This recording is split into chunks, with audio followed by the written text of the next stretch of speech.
What does this, and this have in common? Well, they're all Toyotas, and you'll notice they all have the blue decals on there. That generally means they're hybrid. In other words, they have an internal combustion engine driving the vehicle along, as well as they have a hybrid assist. That's right, battery electric vehicle and a gas internal combustion engine all wrapped up into one. Why is Toyota not going all in and created all of these electric vehicles like the rest of the industry has done? Mainly because of range anxiety, cold weather impacts, of course the possibility of burning, that's a volatility of runaway thermal conditions, and just the sheer cost of buying the materials as well as the vehicles means that a lot of people just don't want anything to do with it. But Toyota has absolutely found a solution to this entire problem in the industry, as well as compete with the fact that the Chinese vehicles are starting to take over the battery electric vehicle market. Toyota has now come up with a solution that can offer up to 1,000 kilometers on a cruise, 10 minutes charge on a fast charge,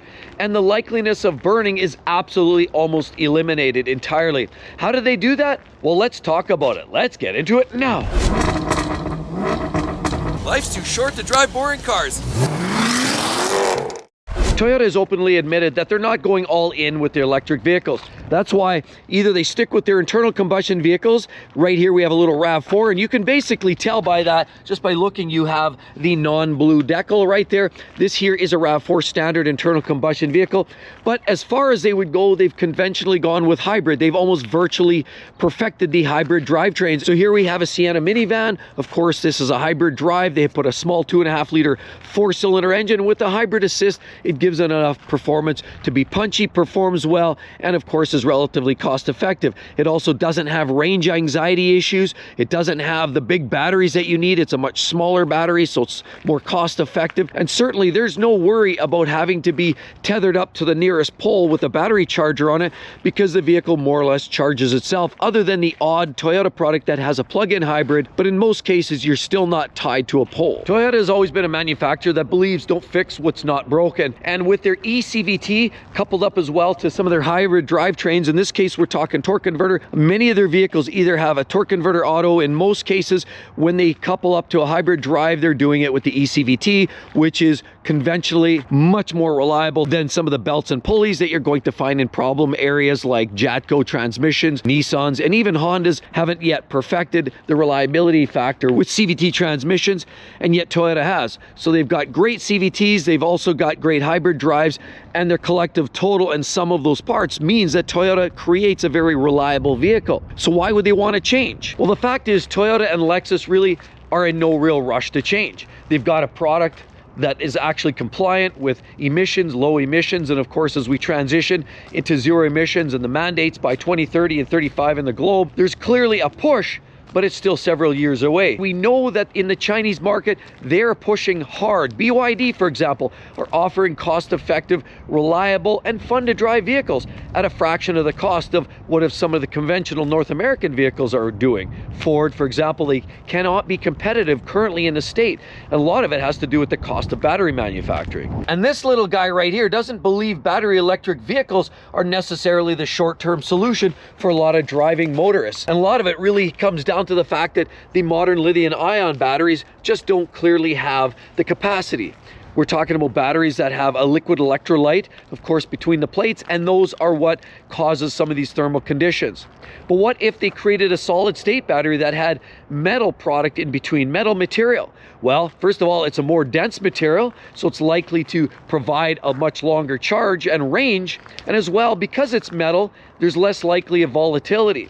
It's also easier to manufacture, and quite often a lot of manufacturers have talked about solid state batteries being the ultimate solution in quick charging and longevity and great range. But guess what? Toyota has absolutely just announced that they finally found the solution for electric vehicles, and that's solid state batteries. So Toyota, in collaboration with Nissan and Panasonic, have invested $7 billion for the further development of the solid state batteries. Toyota is showing a 3-year production transition where 2026, that's already next year, they're promising a performance level of batteries, solid state, that can provide as much as 800 kilometers of range. And then by 2027, they're suggesting that they'll have a 600 kilometer range but that it's cost effective, it's very affordable, and by 2028, they promise to provide a high performance version of the solid state battery that can provide as much as 1,000 kilometers range, 10 minutes charge time, and will likely not have any volatility overheating conditions. That clearly means that we're transitioning in a time that we may be in a Toyota that is a battery electric vehicle,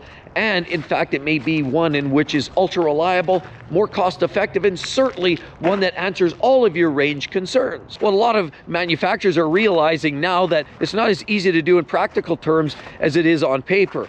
See, the reality is now we're getting a lot of people resisting vehicles like Tesla. A lot of it's political, but as well, a lot of people just don't want to buy an electric vehicle.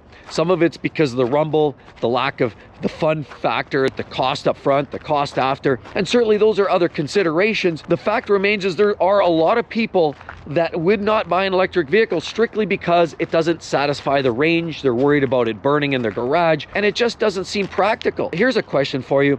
With Japan now approving Toyota's approach and further investment of this solid state battery type, would it be something that a lot more buyers potentially may look at buying? Because with this approval now by Japan's government, it looks as though by 2030, Toyota may be fully implementing these battery electric vehicles that have solid state batteries powering their electric system. Now that's clearly something that's needed across the globe, and Japan's deciding to take this on, realizing of course if they sit by idle, sitting on their thumbs, these mandates roll in, and with the EPA as well, of course all of the environmentalists across the globe are constantly bearing down on all of these manufacturers to create vehicles that are more environmentally friendly. While sure, hybrid vehicles answer some of that, it gets you to a point, it doesn't entirely answer the problem. It doesn't entirely eliminate the issue.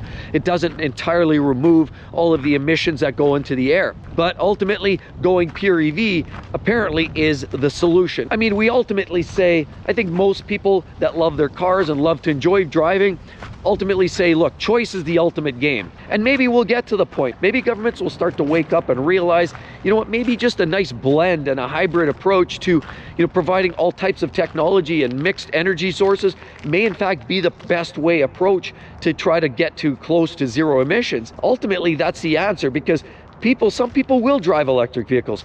Many people just want ICE. And with the constant enhancement and further development of lower carbon emissions on internal combustion vehicles, there's a high probability that the constant development will make them cleaner burning. Diesel engines we know are already cleaner burning, but anything that's internal combustion engine wise likely will be cleaner burning. As time goes on, these manufacturers are finding ways to tighten that tolerance up. If people want to drive ICEs, great. If you want to drive pure electric, great. If you want to drive something in the middle like a hybrid, that's great too. They all provide a purpose, and ultimately choice is the answer. But for those looking to get into battery electric vehicles or even hybrids, because remember, if you're driving a hybrid vehicle and it uses the same battery technology, that's also going to enhance the performance of your plug-in hybrids or your regular hybrid vehicles. It'll charge faster, it'll perform better, it'll make more power, it'll give you more range. It's all going to be a win, even for people buying a regular hybrid vehicle. Toyota reaching down deep, finding solutions with solid state batteries that are much closer than we've ever been, means that we might have a solution coming up close. And on that note, if you're still thinking about buying something that's a little more conventional, like the Mercedes-Benz, you're going to want to check out my video. My Mercedes-Benz C300 is absolutely abusing me over and over. You're going to want to hear about my own personal story of our ownership experience with Mercedes-Benz. Hope to see each and every one in the next one. We'll see you all real soon. Bye-bye, everybody.